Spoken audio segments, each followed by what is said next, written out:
इज्जत उसकी इसमें है, खुशी से कोई कहे कि मैं खुदावंद का हूं, खुशी से कोई अपने आप को मेरे जबरदस्ती नहीं, इब्लीस को भी करने देगा। वो पकड़ पकड़ के लोगों को छाप लाओ छाप। मैं आपको जो दिखाना चाह रहा था इसमें इब्लीस करता क्या है, उसकी असल में वो चाहता क्या है, इसकी कोई वजह और है। आइए कलाम की तरफ बढ़ते हैं। यशायाह नबी का सीफा,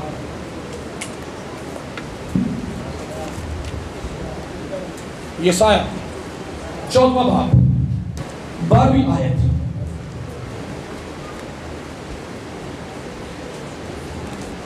जी सबने खोला?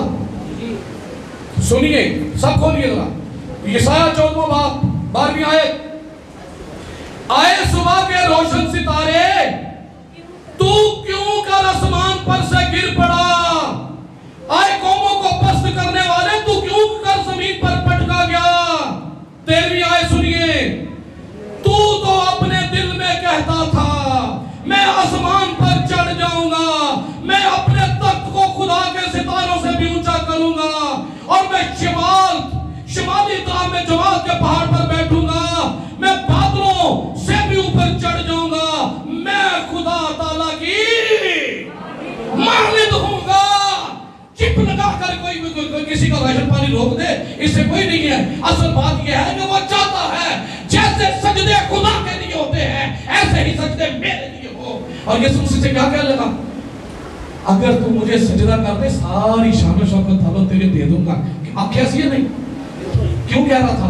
क्योंकि वो चाहता है कि हर कोई खुदा को नहीं, मुझे सजदा करे। प्लान समझ रहे क्या चाहता है? जिस दिन से गिराया गया ना, सुकून से नहीं बैठा, और वो जब से गिराया गया है ये कोशिश में, और कलाम कहता है तूने अपने दिल में घमंड किया, तू तो कहता था खुदा के तख्त से भी बड़ा तख्त बनाऊंगा, और अब वो तख्त अपना ऐसा ही तख्त लगाना चाहता है, ऐसा ही तख्त बनाना चाहता है। और सबब क्या है क्यों तख्त बनाना चाहता है? मैं खुदा की मालिक हो जाऊं, और जो सजदे खुदा के लिए है, जो वर्शिप खुदा के लिए है, वो खुदा को नहीं, वो मुझे मिलना शुरू हो जाए। और इसके लिए वो काम कर रहा है। हिजकिय्याह की किताब 28वां बाब आयत नंबर 11 से। और खुदावंद का कलाम मुझ पर नाजिल हुआ कि आए आदमजाद, सूर के बादशाह पर ये नोहा कर, ये जुल्मानी असल में बात है, और उससे कह खुदावंद खुदा यूं फरमाता है कि तू खातमुल कमाल, तानिश मामूर और हुस्न में कामिल है। तू अदल में बागे खुदा में रहा करता था, हर एक कीमती पत्थर तेरी कोशिश के लिए था, मसलन याकूत, सुरख और पुखराज और अलमास और फिरोजा और संगे सुलेमानी और ज़बरजद और नीलम और ज़मुरद और गोहरे शब चिराग सोने से तुझ में खातम साजी और नगीना बंदी की सन्नत तेरी पैदाइशी के रोज से जारी रही। तू ममसूक रूबी था जो साया अफगन था, और मैंने तुझे खुदा के कोहे मक़दस पर कायम किया। तू वहां आतिशी पत्थरों के दरमियान चलता फिरता था।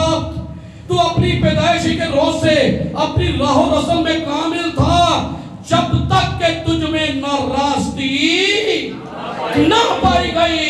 तेरी सौदागरी की फरावानी के सबब से उन्होंने तुझ में जुल्म भी भर दिया और तूने गुनाह किया।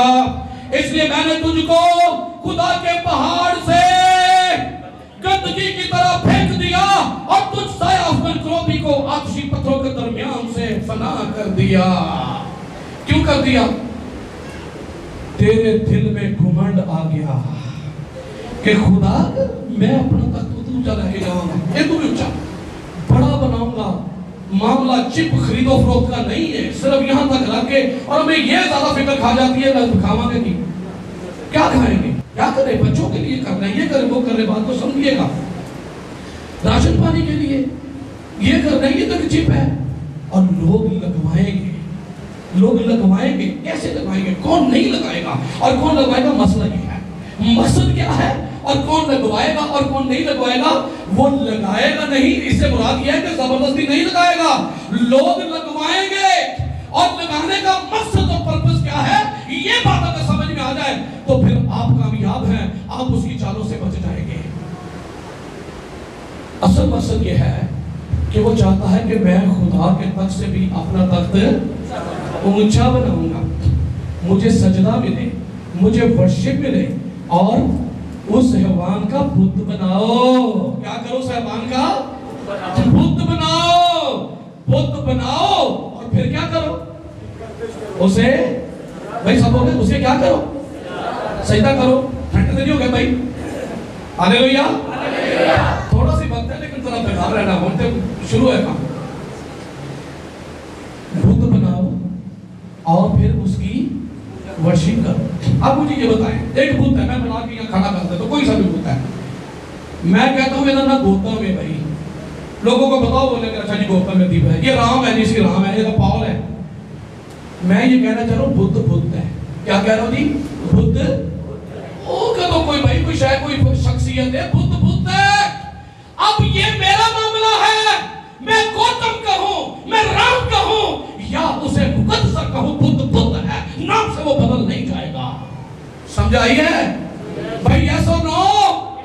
अगर बुद्ध का नाम मैं ये मुकद्दस मरियम रख दूं तो क्या वो मुकद्दस मरियम बनेगा? अगर उसका नाम मैं गौतम रख दूं, वो गौतम बनेगा? नहीं बनेगा, बुद्ध बनेगा। और हर बुद्ध के पीछे खड़ा होकर में पुलिस अपनी वर्शिप करवाता है, प्रस्तुत करवाता है। नहीं मुझे वहां दिन आया ही तो बस लोगों ने कि भैया खुदा लोगों को गुमराह किया जा रहा है। ये पता कब शुरू हुआ है? रोम जो बुद्ध परस्त थे, जब 325 में जब रोमी कैसर इन्होंने खुदावंत को कबूल किया, रोमी बादशाह ने फिर उस सल्तनत को क्या किया? नहीं है क्रिश्चियन कंट्री है, लेकिन आदतें तो थी ना, बुद्ध परस्ती से निकले हुए थे, बुद्ध परस्ती बंद हो गई, रोमी कैसर बदल गई। उन्होंने कहा कि बस ये मसीह मजहब होगा आज से, वो बुद्ध और सब कुछ खत्म आज से। लेकिन करते करते कलीसिया में बुद्ध नहीं था, लेकिन कलीसिया में बुद्ध बाद में आया, और जिम्मेदार वो जिसने बुद्ध को रखा है, नाम कुछ भी रखा, इससे फर्क नहीं पड़ता। इस बात से होशियार हो जाए, इस बात से आगाह हो जाए, कितनी आसानी से बुद्ध को लाके चर्च में खड़ा कर दिया, और लोग हैं कि अंधी आंखों से उस बुद्ध को चूमते, और भी पीछे बादशाह हुई, एक बंदा बुद्ध को भाग रहा है, हम मानते बुद्ध को। खुदा के वास्ते भाई ये क्या सोच कर रहे हो? खुदा बचाता है, यहाँ खुदा को बचाया जा रहा है, खुदा को बचाया जा रहा है। एक तरफ वो हिंदू है, वो अपनी देवी का बुद्ध जो है वो बारिश में उठा रहा है, एक तरफ वो है कि अपनी माँ का बुद्ध उठा के भाग रहा है। जो जिसको आप बचा रहे हो वो आपको क्या बचाएगा या बचाएगी? मुझे जवाब दीजिए। असल बात यह है, वर्शिप, वो वर्शिप करवाना चाहता है, वो वर्शिप को दाखिल करता है और गुमराह करता है। और कहां पर?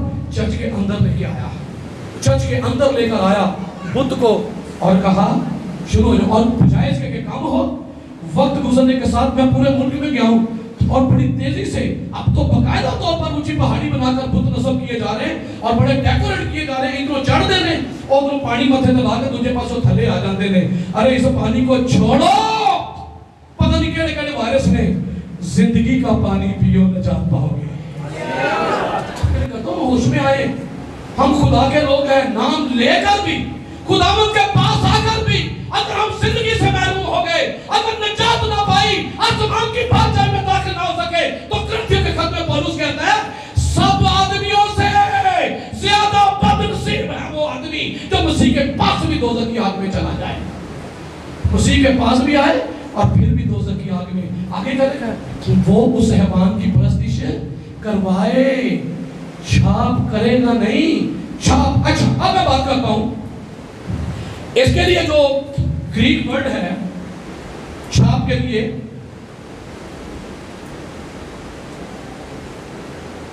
अंग्रेजी में मार्क है, मार्क ऑफ द बीस्ट, और यूनानी में यह कैरिग्मा। क्या लफ्ज है? सब बोले क्या लफ्ज है? कैरिग्मा।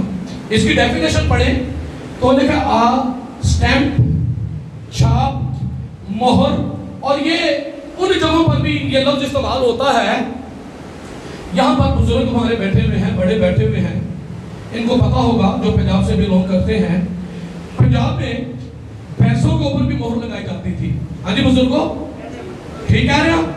दराको यस, गुलामों पर मोहर लगाई जाती थी और इंपोज की जाती थी, गलत करके कोई स्टैंप और इंपोज की जाती है। गुलाम भाग में जाए, वो भाग भी जाएगा तो पकड़ा जाएगा कि फलाने का गुलाम है, उसकी मालिक की उसके ऊपर स्टैंप होती है, छाप होती है। और ये लफ्ज कैरेगमा इसी की डेफिनेशन देता है कि ये ऐसी छाप है। इसका मतलब ये है, ये कोई पोशीदा छाप नहीं है, ये एक ज़ाहिरा निशान है। क्योंकि यही इसी की डेफिनेशन में अगर जाए डिस्क्रिप्शन में तो इसका एक स्ट्रॉन्ग नंबर है, मैं आपको देता हूं कैरेगमा का G5480 स्ट्रॉन्ग नंबर लिखेंगे।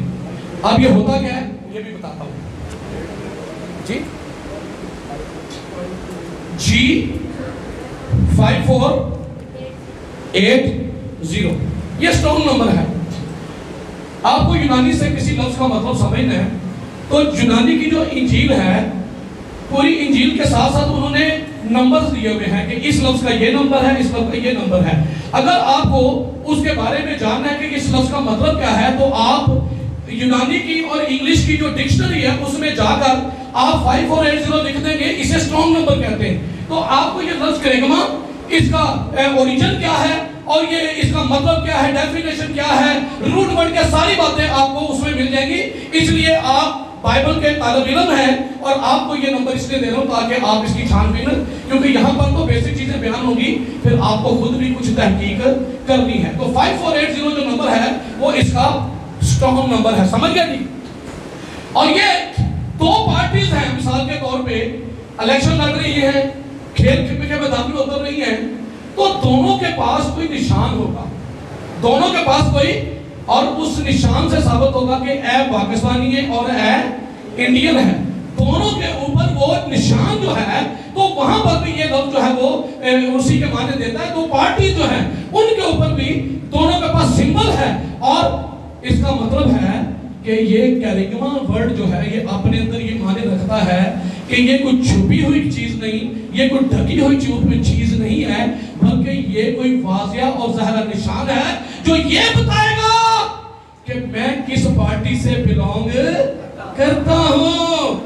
अब जब 666 की छाप होगी तो ये वो करेगा नहीं, बल्कि लोग करवाएंगे और उन जिन पर ये मोहर करेगा, ये मोहर साबित करेगी कि हम किसके हैं, किधर है भाई, जिन्होंने छाप लगी उन्होंने दिखा वो शैतान थे। और इसके बरअक्स एक छाप और भी है जो लगाई जाती है। मैंने आपको बताया पुलिस हमेशा नकल करता है, खुदा की वर्शिप होती है, मुझे भी मिले, खुदा लोग अपने लोगों पर मोहर लगा रहा है, छाप कर रहा है, 14वें बाब में लिखा हुआ है, तो फिर मैं भी एक छाप लगाऊंगा। 14वां बाब खोलिए मुकाशवा।